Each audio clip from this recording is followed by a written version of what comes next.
And we're live.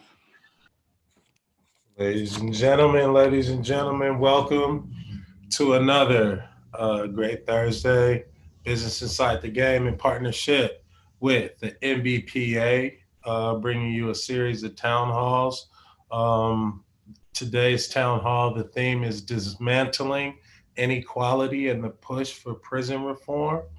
Um, I have two incredible young activists, smart, on top of the movement, inside of the movement, pushing the movement.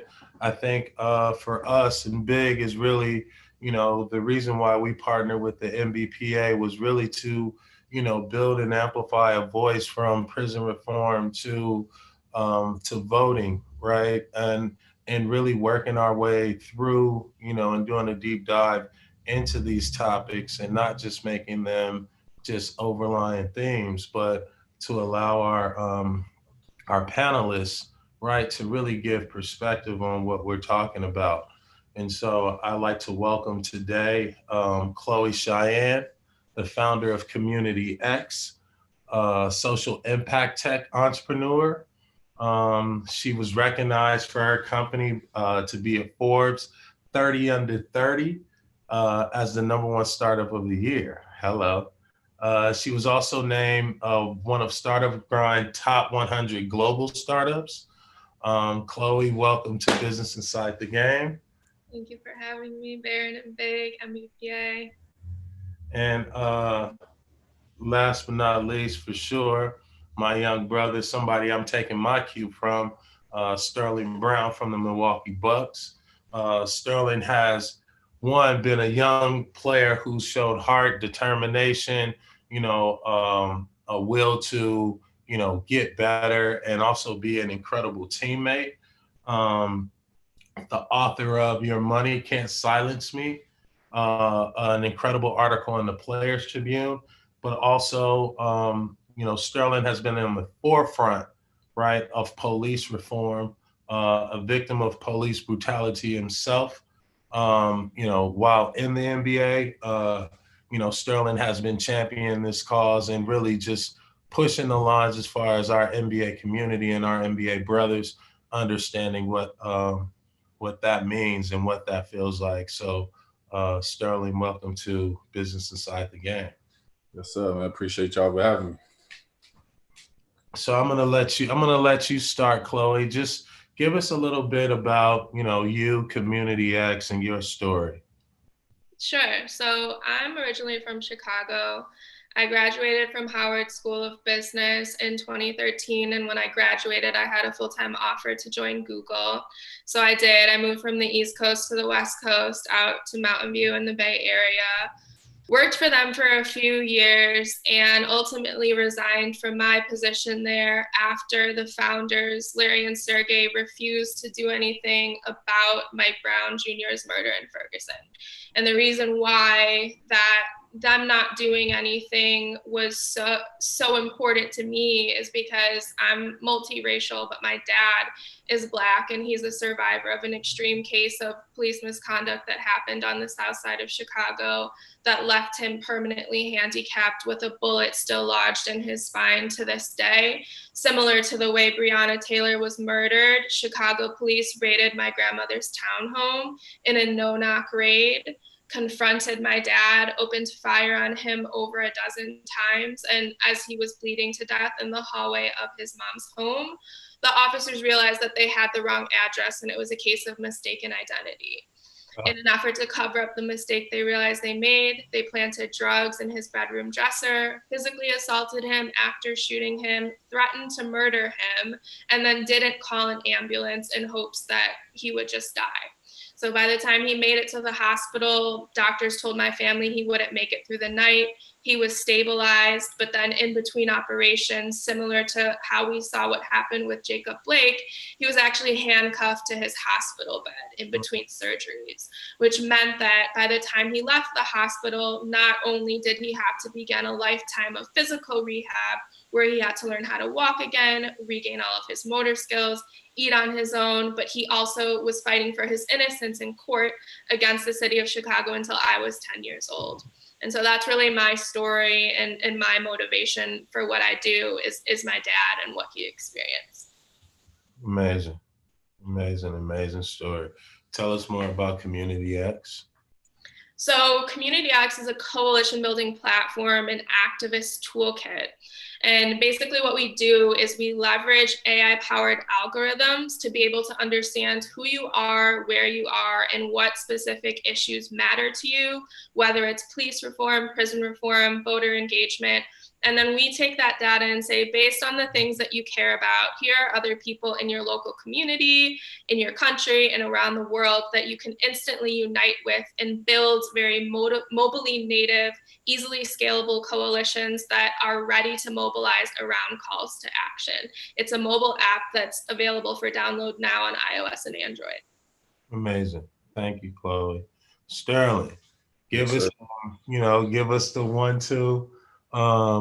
Give us a bit of your background for the people out there that are getting to know you.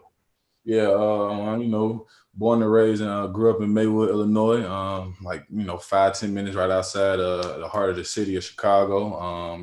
Came up, watching my brother play. That's how I fell in love with the game of basketball. So, I went from, Proviso East High School, which, got a rich history with Doc, Michael Finley, everybody.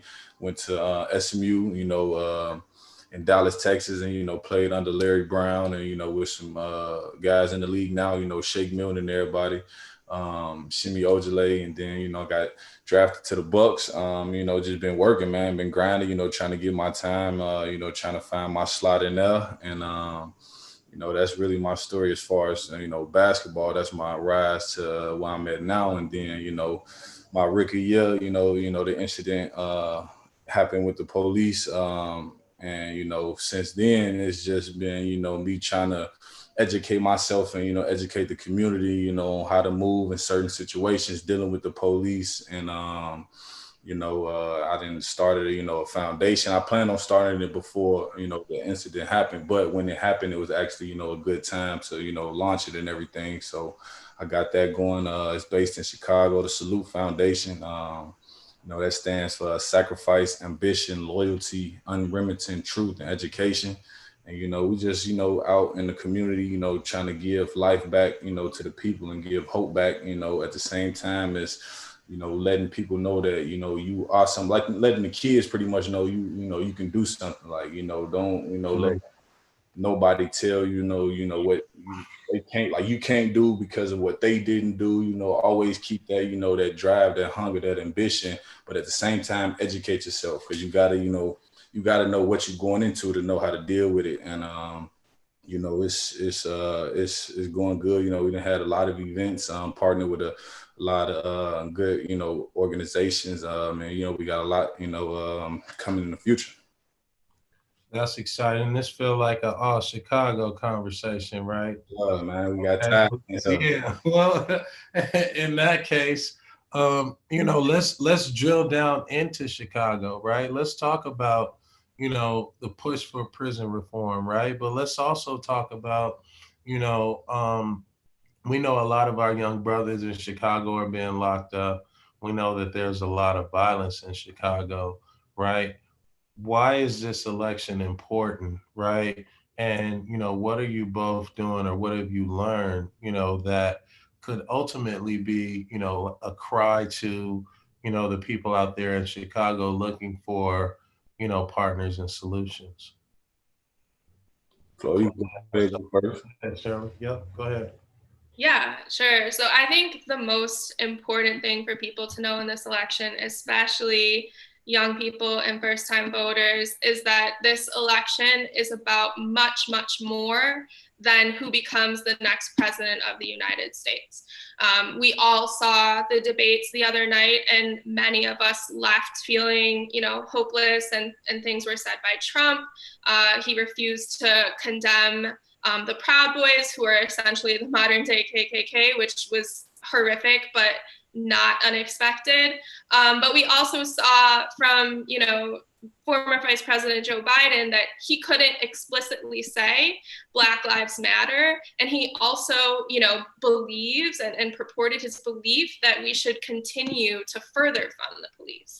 And so I think what people really have to understand is like, yes, Joe Biden is important for, democracy continuing to see another day over the next 4 years. But also there are other candidates who are going to be on this ballot who could actually play a much bigger role in our day-to-day lives. If you look at Breonna Taylor's case, in isolation, I know this isn't, Chicago, we're talking about Kentucky now, but Breonna Taylor's case was not taken seriously because the DA didn't even present the proper options to the grand jury. How did the DA in Kentucky get into office? From voters in Kentucky. And so it's really important for people to understand, you have to look at, the DA is on the ballot, you have to look at the mayors, the senators, the House of Representatives, and really understand how you can craft a ballot that reflects your values and reflects the things that you want to see out of your community. Absolutely. Sterling, add to that, please. Yeah, no, she just really hit it on the head. We got to educate ourselves first and foremost, know what we going in to do, know who we voting for, know policies, know who these guys are, know who running on a campaign. But at the same time, locally, that's what's going to affect us the most in the community. So we got to know who running, locally, in our neighborhoods and our, towns and everything. We got to know what they about, what they doing and what they plan on doing for us. Cause, the Black agenda, that's what we got to, prioritize, I don't want to get, into politics and, choose sides and everything, but that's not, their main priority. So we got to make that our main priority and figure out how we can put people in position, to help benefit us with the things that we need. And, let's just go back to, educating ourselves on key topics and really just staying involved in the community. We got to do it. Like, we got to get out here, we got to touch the kids. We got to get them something to do. We got to get them, programs, we got to give the kids and the adults, financial literacy outlets, to learn how to, write a check or, manage a bank account. We gotta be more involved in the community and not so much, in my eyes, look for a politician or, elected official to make the changes for us. Absolutely. And then, just drilling down into the community and talking about, a lot of our, brothers and sisters, are locked up, right? And don't kind of have like the opportunity, to your point, Chloe, to be represented in the right capacity.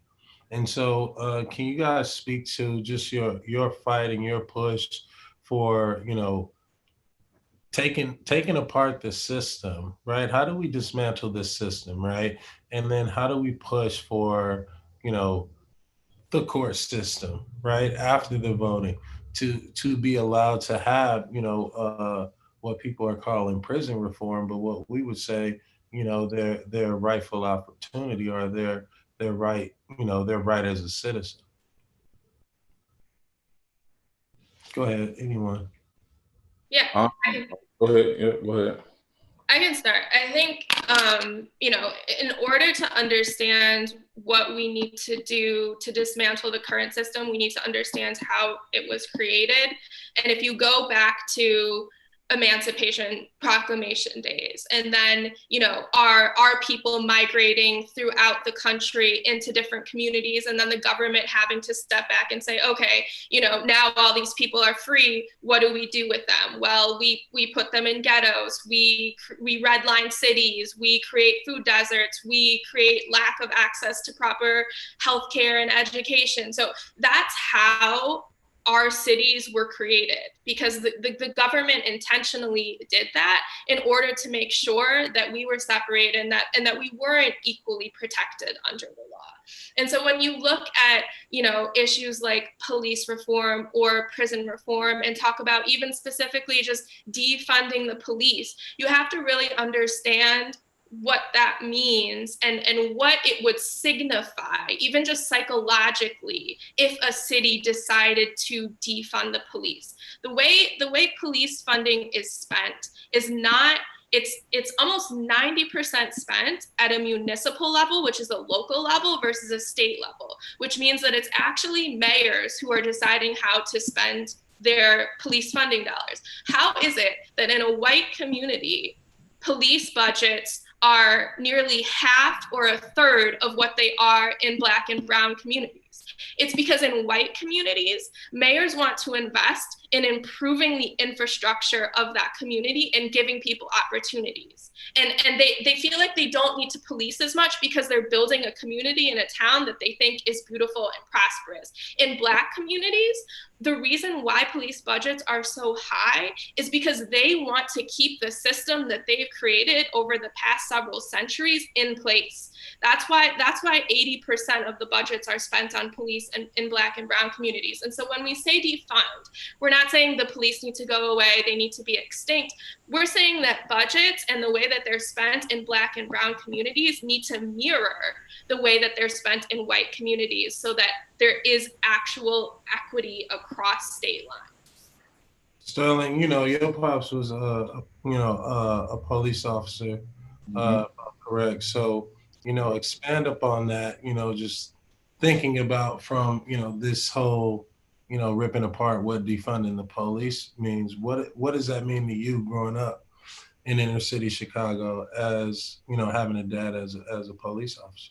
Yeah, man, it was tough. I'm glad he got out of that field, man. I'm glad, he retired and moved on. But it was tough, man, because I, grew up and I didn't see, certain situations that didn't been in certain encounters with the police, know how they move, on the wrong side of it. And I also seen how they can move, on the other side of it. Like, he was one of them who had some respect in the town because he helped guys get off us, like cases where he could have gave them, years, they could have been in there for a minute. He, listen, you don't need to do this, that, and the third, go out there, do something else, like help your family. He helped some guys, so he had some of that, under his belt. There was also other cops in the town that put on youth programs in the community that help kids, stay engaged and stay doing something instead of going out and running the streets.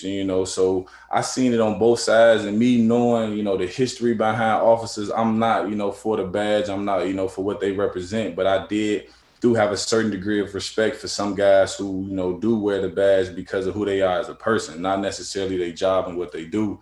So, it was kind of hard for me, and it put me in a tough situation. But at the end of the day, that was my pops. I got love and respect for him, but it just, it gave me that incentive to keep educating myself and keep figuring out what I can do to help change the narrative. And, that's pretty much, what I'm doing right now with my case in Milwaukee. We sitting down and we talking with, the Fire and Police Commission, and we talking with, the mayor, and we talking with the city attorney, and we trying to figure out how we can amend some of these policies, that lock up Black people, that, allow them to get, shot at and have the officers face no consequences. Like, it's just a lot of things that, need to be changed. And that's what, I'm doing, as well as, the Bucks and the coalition that, we got coming. But it's important for, guys and leaders who have that voice to use it and take advantage of it. And if we can sit down at a table with the state legislators and the mayors and everything, we need to do that. We need to sit down and have those talks, along with, some of the community leaders who have been pushing for this for the last, 10, 15 years. They know it, like they know the ins and outs. They have the education, because, at the end of the day, I started off playing basketball. I wasn't well educated in this world. And over the last couple of years, that's when I, been, reading more and researching more and learning more about it. So I know it to an extent. I still got a lot to do, but those people who've been on the front lines for years, like, that's what they serve, like, that's what they do. They know more about it. So we got to bring them to the table with these, politicians and with these legislators who make, the real decisions. And we got to, see how we can figure this out, man, because it can't keep going this direction. We can't keep, sitting back and, 5 minutes later, we see a video of another Black, guy getting killed, shot in the back, and the officer getting off because, bullets went through the wall instead of getting off, instead of, being, sentenced or whatever for actually killing a person. Like, we can't keep having it. So we got to, do our part, man. It's important. Absolutely. And Chloe, I know you can speak to this, both, growing up on the south side of Chicago and your father being, permanently handicapped by the police and this, whatever this no knock warrant, right? Can you expand upon, you've made it, as an ex Googler, right? Or, in that family, you've made it your life passion, to dedicate, what you're building to this cause. Can you talk about that? Yeah, I think, just the first thing that I would say based on what you've just shared is like just a note on no knock warrants, right? Because like a lot of the rhetoric being shared around Breonna Taylor's case is people are saying that because it wasn't explicit as what happened to Ahmaud Arbery or Jacob Blake, that she doesn't necessarily deserve, the same level of justice. And that's just completely not true.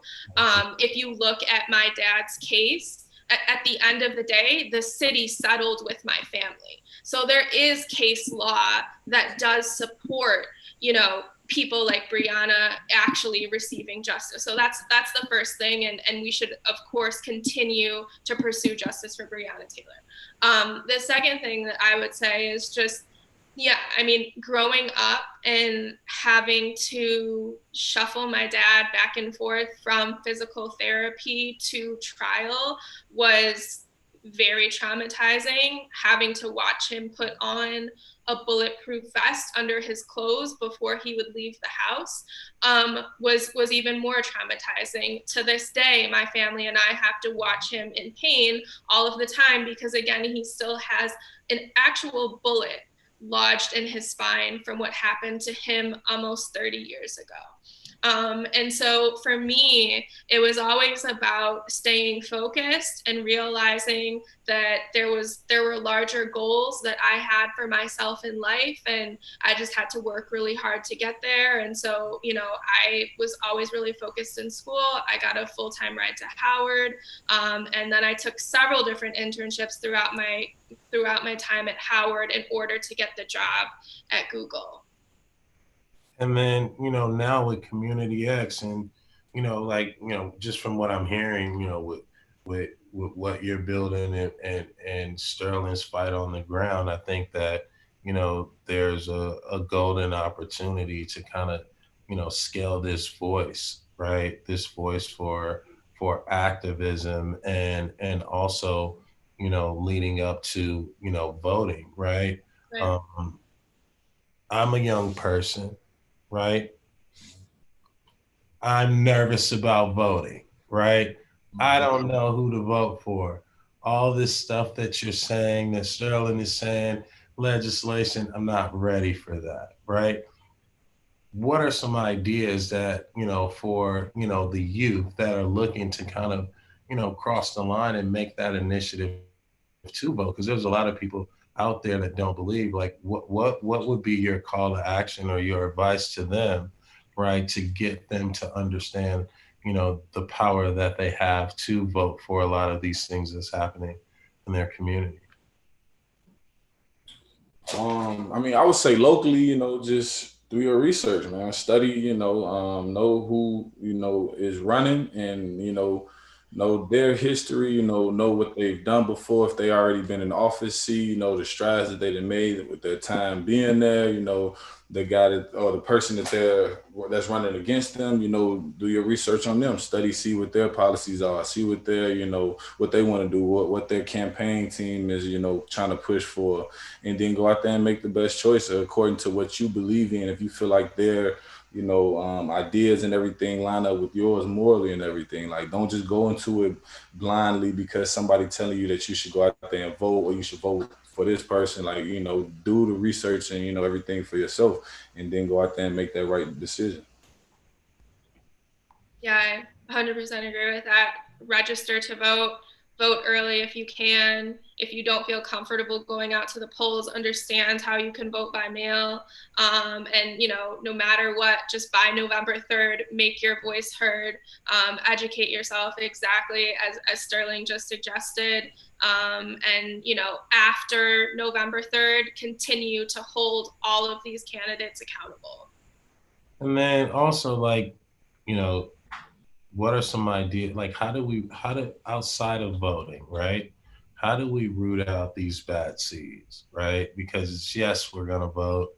Yes, we're going to defund the police, but there's still, you know, bad seeds. How do we root, you know, how do we root out the bad seeds? Man, it's hard. There ain't even no, you know, solid answer for that, man, because it's so deeply rooted, man. It's in history, you know, like if you even if you look at they protected, you know, by, you know, the system and by, you know, the country. Even if you look at Rodney King's situation back then, 2 months later, you know, it was a bill coming out or an act coming out to protect the police then, and everybody in the world seen what happened to him. So it's tough, man. It's so deeply rooted, but we just got to keep, you know, chopping away at it, you know. And like I said before, man, educate ourselves. We got to strategically, you know, implement after we unite. You know, we got to come together and we got to stand strong, man. We got to have our leaders who have a voice and a platform continue to have those conversations, you know, with, and like I said before, the legislators and the mayors, whoever they can get in a room with, you know, have those conversations, try to change those policies, you know, have the people call in, you know, talk to the fire and police commissions, you know, do whatever we can do, but it's not going to happen, you know, overnight. It's not going to happen in the next year or two. It's going to be something that it's an ongoing fight that we got to, you know, keep chipping away at. Yeah, I agree with that. And just like in a specific example, in California, Jackie Lacey is the current DA based in LA. We all thought Jackie Lacey was going to be a great thing for Black and Brown communities, and it turns out that she was the opposite. She's very tough on crime, and she's very easy on police officers. She's someone who refuses to hold people accountable for the brutality and for their extremism. There's a candidate running against her who has a platform that's very progressive and very promising for our communities. So I think zeroing in on campaigns like that, like Sterling said earlier, and understanding, you know, this is a very critical moment in your city where you can make a difference, do that. I mean, and I think this is a great opportunity to just plug your platform, right? Because your platform kind of aligns with, you know, and educates people, you know, holistically on this vision. I mean, please, like, there are people out here watching. You're an entrepreneur. This is important. I think your platform is really important. Can you expand on just how they can find the platform and the things that they can do? Yeah, so Community X is a mobile app. It's available on iOS and Android. And basically, the whole idea behind it is to unite people and to keep the movement going. We understand that there is so much information out there that's so hard to find. And then once you find it, it's really hard to understand. At the same time, there are a lot of people who are doing the work and can share that exact information with you in a really digestible and actionable way. And so what we're doing is we're bringing those people into a place where it makes it really easy to share action-oriented content that's focused on social justice issues, and mobilize people around those calls to action. We are also a Black-owned and Black-led company, which is extremely unique in Silicon Valley. Obviously, all of the major founders and CEOs of social media platforms are white, cisgender, male, Ivy League educated people. And so what we're building is really unique in that way, as well. That's awesome. And Sterling, you were a part, you know, of the playoff boycott, and you had an integral voice in that. And I think after that, you know, there was, you know, a great relationship and partnership coming out of that with the NBA, the NBPA. Can you just talk about, you know, some of the things now that you're doing from that meeting to kind of get people out to, you know, motivate them and vote? You know, the league, we started, you know, a coalition with the owners and the coaches and a few players. And, you know, a part of that on the board, and that's been the key thing that they've been pushing is voting. We've also tapping into the community as well, getting funds to the organizations and to the people who need it, who are actually who've been doing the legwork thus far and just need a little more push, need that extra little boost. And that's something that I'm happy to be a part of. And since that boycott, well, I ain't gonna say boycott, but since we stopped and didn't play that game against Orlando, it was a lot of conversations statewide in Wisconsin that we became a part of. We sat down, we talked with a lot of people who changed things in the state of Wisconsin. The Senate, the legislature. We talked to the governor. We talked to a lot of people. We still on those talks and on those calls, still trying to get people to just hear us and actually implement things that need to be done. And that's another one. In my foundation, we've partnered with a few people. BMOA, we just had a back to school supply drive in the community where we gave away school supplies and other things, Black Afrocentric books. We still involved in the community and giving life back to the community. And just a few things that we're trying to touch on as far as finances. That's important for us. For the Black community, just to have that financial literacy, so we can know how to manage things and we can know how to, just make things a little bit easier for ourselves. So we're not always, stressing about things. And, that leads to other unhealthy, habits and thoughts. And, mental health is one of them. And that's something that, my foundation is attacking. Mental health is extremely, it's underrated, like it's overlooked in the Black community. And that's something that we have to address. It's, I'm involved in a lot. And, it's, like I said before, it's not gonna happen overnight. It's a fight that we got to keep fighting, and all hands on deck. We need everybody that we can to become involved in your community, or if you want to reach out to whoever, myself or Chloe. It's time for us to get involved and not just sit on the sidelines and keep watching. I agree. I think that one, there's power in this discussion, right? There's power between both of your platforms. I do want to ask this question, watching the debate, right? And hearing both sides just speak to racism's, systemic racism, you know what I mean? Institutional racism, right? And, with COVID and all that's happening, this election seems like it's going to be the most important and the most pivotal, right? With all that said, do you feel that there is going to be a fear, right? With 5 weeks out, what are we doing to, protect or fund the people to get people out, especially with, COVID and now with all of the, kind of racist and white supremacist banter that we've been hearing lately? I would say that it's gonna be a fit for some people because it's like we choosing between the good of two evils in some people's eyes. Like Chloe said before, Trump, he is who he is, and he got his view on certain things, and Biden, his history speaks for itself. So it's like people trying to figure out who really to go choose. But at the end of the day, it's a lot of like what the NBA is doing, pushing for, to open all facilities to go vote and everything. Like that's huge in itself, that the teams have huge influence in the communities, in the states, and the towns that they're in. And, people going to go out and vote, just off the strength of that. But, man, it's tough, man. It is going to be, pivotal. But, if we keep doing what we got to do for ourselves, it's going to offset some of the stuff that is unknown, with the elections. We don't really know how, when they get in office, which way they're going to go. They can tell us this, that, and the third now, but then, act different, so we just got to keep doing what we can do for ourselves, keep educating ourselves, and keep, being there for each other and the community. Absolutely.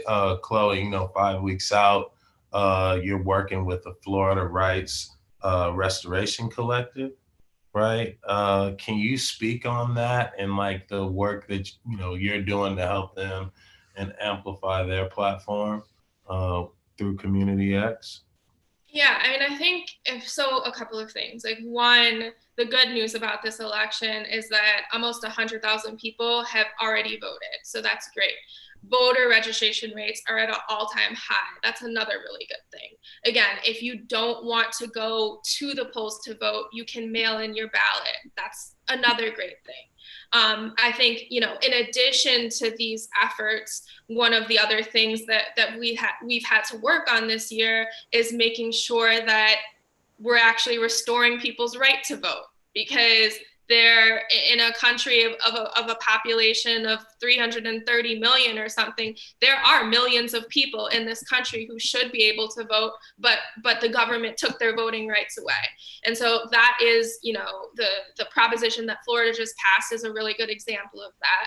1.5 million people who are out on parole are now able to vote. Governor Newsom just did something similar in California. And if you think about, elections, even the last presidential election, and how it always comes down to, we're counting the last votes in one state, and it's this narrow percentage, and we're all on the edge of our seats, really not sure what, is going to happen.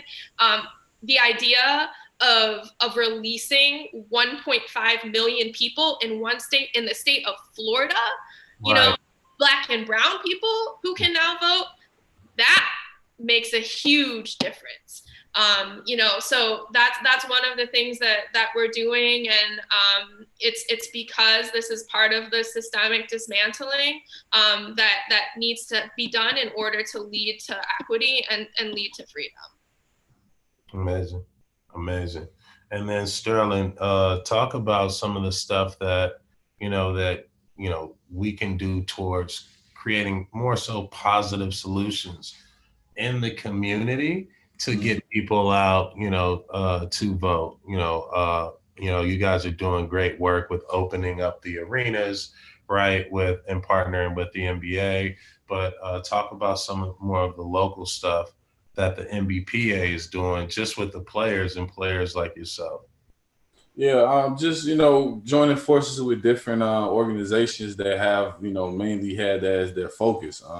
Getting out and being amongst the people. That's what is that's what we hang our hat on a lot, because people like to see us around. They like to be well next to us. They like to actually see us and have that conversation, have that dialogue with us. And it influences them to go out there and vote. And as we are out there amongst the people, we got to continue to tell them to educate themselves, not just vote because somebody says vote. It's important, and that we are seen. And that's going to draw a lot of people. Like in the state of Wisconsin, they said that they don't want the Bucks or the Brewers near the voting facilities, arenas, because they don't want us to influence the people that's coming to vote. So it's like we just got to be involved. We just got to be there, present, and continue to go out to these the Black and brown communities, and get them to understand that it's bigger than it's more that needs to be done, instead of just sitting back and going about our lives. Like we got a more powerful message that we got to continue to fight towards. And if I could just say one thing, Yeah. I am the founder of a tech company, but I do believe that nonprofit on the ground work could not be more important than it is right now. Technology is powerful, but there's nothing more powerful than human connection. There's nothing more powerful than someone like Sterling going into Milwaukee or Chicago, or someone like you, Baron, going out into LA and being elbow to elbow with people, helping them understand why it's so important for them to go vote and for them to fight for their rights. And that those interactions are actually going to have way more impact than anything we could ever do digitally. So I just, that work is so incredibly important and could not be understated. Yeah, and I think to your point, that mixed with, you know, the technology, right? Mixed with the platform that Sterling and I have from a social media perspective, I think information, right? Information can be shared a lot quicker, right? And so the opportunity for, you know, us as this next generation to really start thinking about, you know, our platforms, talk about, you know, social media and how digital media plays a huge role in not only this election, but, you know, how we start to, you know, spread it, you know, the information that we want to. Yeah, we got to attack from all angles, man. We can't leave none out for sure. Real talk. Big facts. Yeah. But it, you know, to me, it's like, you know, what you're building with Community X, right? You know, and kind of just drilling into, you know, there is a lot of nonprofit work, right, that's happening on the ground level, right? And you know, it's really about finding it too, right? So speak to the importance of, you know, let's call it social justice technology, Right. right? And just, you know, what you're doing on that aspect, you Right. know, from a voting standpoint, And I especially with the youth. Yeah, and I think, you know, also if we're zeroing in on like tech specifically, what social justice technology means in Silicon Valley. If you look at Facebook, for instance, and the role that they played in the last presidential election with fake news and misinformation and mobilizing people to vote in the wrong way based on those things. What does it mean to create the antithesis to that? What does it mean to build with purpose? What does it mean to code with intention? What does it mean to truly protect people's data and protect their livelihood? In the protests over the summer, we saw that the FBI was actually using data from Facebook and Instagram to target specific people and show up on their doorstep or grab them from a rally. And so, yes, like leveraging, you know, what we do to create that safe space and to create a reliable, you know, space is really important. Amazing. Amazing. I'm motivated. Dismantling inequality and the push for prison reform. You know, as we start to close here, one with Business Inside the Game, you know, there's a lot of activists, entrepreneurs, young people, and first time voters. You know, just share some words of encouragement to our audience and the people out there about, you know, their right to vote and what that means. You go ahead, Chloe. You know, I again would just say that actually, like, if you're a first time voter in this election, how exciting is that? Like, you have the opportunity to make an impact in the most important election in human history. And honestly, nothing could be more exciting than that. And I, you know, have full faith in, you know, millennials, but also Gen Z, those within Gen Z who are of voting age. I have full faith that they will come out and mobilize to the polls. They are the ones who have really been spearheading all of the protests that we've seen, not only from, you know, police and prison reform, but also to climate action and gender rights. And so I'm really confident that they're excited to go out and vote. And, you know, I'm excited. I can't wait to vote. Yeah, I mean, you know, my biggest message, and you know, I'm always preaching whenever I get a platform is, you know, educate. You know, educate, educate, educate. We got to educate ourselves on, you know, our history and what we've been through in order to know what we're dealing with now, in order to know what we got to do in the future. You know, it's important. You know, we got to educate ourselves on, you know, all levels. You know, whether it's finance, whether it's politics, whether it's you know, criminal justice and police brutality, the history of that. You know, we just got to continue to educate ourselves and, you know, go out there, you know, make that, you know, right decision. Go out there and vote based on, you know, the core beliefs that you have and which candidate you feel like, you know, align them. And, you know, stay involved in the community as well. You know, it's not just about a vote because once, like you said, BD before, once the voting is over with, what's next? Like, you got to, you know, we got to act, we got to do things after this voting, you know, is done. After this voting process is done for the next 4 years, we got to do something, you know. So we, Absolutely. continue to stay involved in the community, continue, to give back, the people who are in the position, us leaders, we got to continue to touch the youth because they are the future. We got to continue to, uplift them and encourage them and give them hope, and push their dreams. We got to continue to do that. It's important.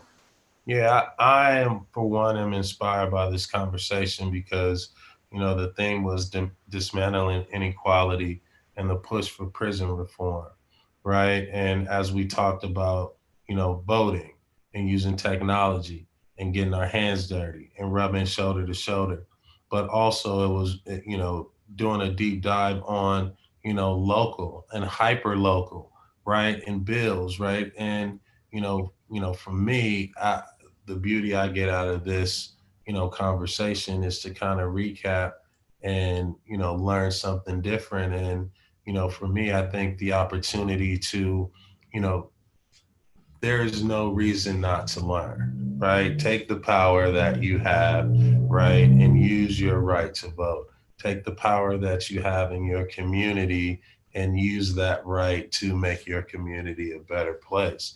And I want to thank you both for being a part of this, this town hall, as we call it, in our partnership with the MBPA.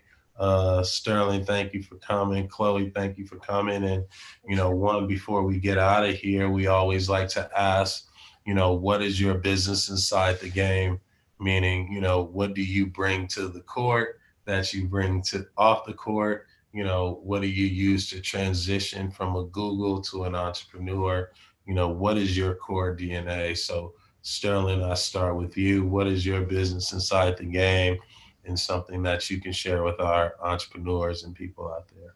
Man, just stay hungry, stay keep that ambition, keep that drive, and that's what I bring. When I'm on it off the court, when I'm on the court, I'm in you. I'm gonna be you on the defensive end. I'm gonna get in you. I'm gonna force you, to do things that you're not used to doing. I'm gonna stay locked in. I'm gonna go hard 100% of the time. You know what I'm saying?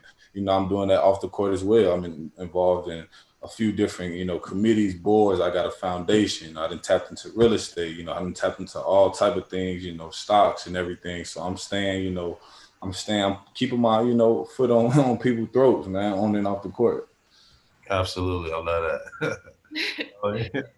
Yeah, for me, no matter where I am or what I'm doing, I always picture this image of my grandmother who, for the majority of her life, was a single Black mother, and pulled resources that weren't there together in order to keep her son out of prison over a course of almost 10 years against one of the biggest, most corrupt cities in this country, which is Chicago. And so that her energy and her effort and her dedication in making sure that her son received justice in a country where that happens not most of the time is what keeps me going. Love that. I love that. One, thank you both for doing this. Thank you to the MBPA on behalf of Business Inside the Game. I would like to say, I'm humbled, right? I feel like the more we talk about it, the more we learn, the more we teach, the more we motivate, right? The more we champion the right people, the better the opportunity. And what better opportunity than now for us to dismantle inequality, for us to push for prison reform, right? For us to, to push for, funding and the beautification of our neighborhoods. All that is in, not just the vote between what we saw in the debate, but that is, these are the things that's going to be on these ballots and these local ballots that's going to affect the way we want to live. And we deserve the right to live, in a place where we feel free, in a neighborhood where we can walk around. And so, one, I want to thank you for just kind of ripping apart our theme and really dissecting prison reform and how we go out and vote. So thank you all, everyone out there. Appreciate you for tuning in.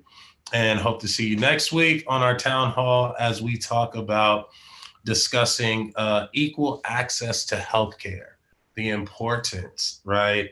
And, you know, a lot like this conversation is going to be important for us to get out to vote so we have, you know, the resources that we need that are necessary. So once again, thank you, Chloe. Thank you, Sterling. Thank you, MBPA. Thanks a lot. Appreciate you guys. So salute, man. Appreciate you, man. All right.